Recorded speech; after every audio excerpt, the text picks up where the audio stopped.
Okay, a skimpy is a nickname for women that go to remote mining towns, or sometimes not remote mining towns, and they basically work behind the bar for a certain amount of hours a day and in not really a lot of clothes. They usually wear little outfits and then maybe take a jug around the bar and get the guys to put in some money for them to take the outfit off, and then they work behind the bar in their lingerie. Some places do topless and things like that. So it's basically for the blokes in the mines that don't really get to have a life, and at least they've got something to look forward to at the end of their shift. I was actually working in the office for Pin-Up Promotions on the Gold Coast, which is one of the biggest adult entertainment agencies in Australia. And they send skimpies all over Australia, as well as Brisbane and the Gold Coast, and it was very busy in the office, and I didn't really get as much money as those girls, and I just thought, well, I might give it a go myself. And so yeah, that's kind of how I got into doing skimpy work.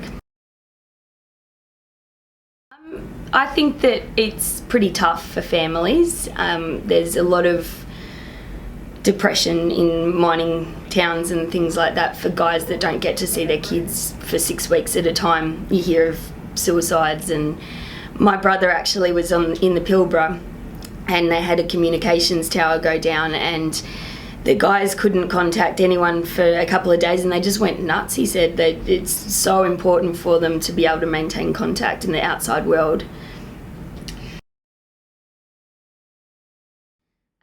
Well, probably the ocean. I was very much inland, and the places that I lived were, as you said, rural.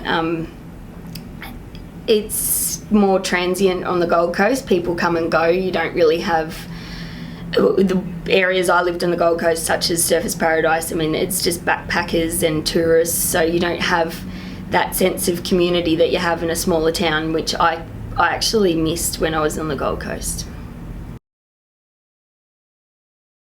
No idea. I thought it was pronounced Gov when I first started working for the office, and I had no idea what Arnhem Land was. I knew that there was a place in the Territory where it was all Aboriginal land, but I didn't know what it was called, and I was very ignorant to the what was up there, and that, you know, there was, and it's just beautiful too. You don't think of it like that. You just think it's just going to be just dust and bush, but it's actually some of the best beaches in Australia are up in Gove. On the Gold Coast, you don't have to worry about going down the beach and getting eaten by a croc, so that's probably one of the biggest things, was having to watch yourself around water. Even moving back from the Territory, it took me a while to be able to walk along the bank of a river and not freak out and think a croc would come and just grab me or something. Oh, all of them. Like, I couldn't shower without a cane toad next to my foot, and tree frogs up in the top of the shower looking down at me, and snakes just in and around the house. And we had buffalo around just next door to where we were living at one point.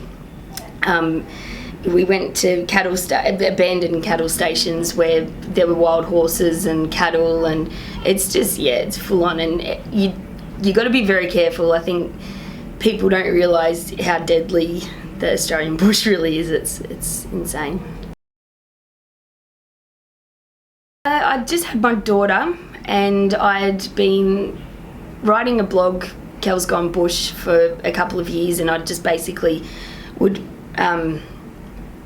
take the piss out of the crazy outback stories I'd find, and I had a few people suggest maybe I should, put it in a book, and then I just started writing my stories down, and yeah, it just turned into Skimpy.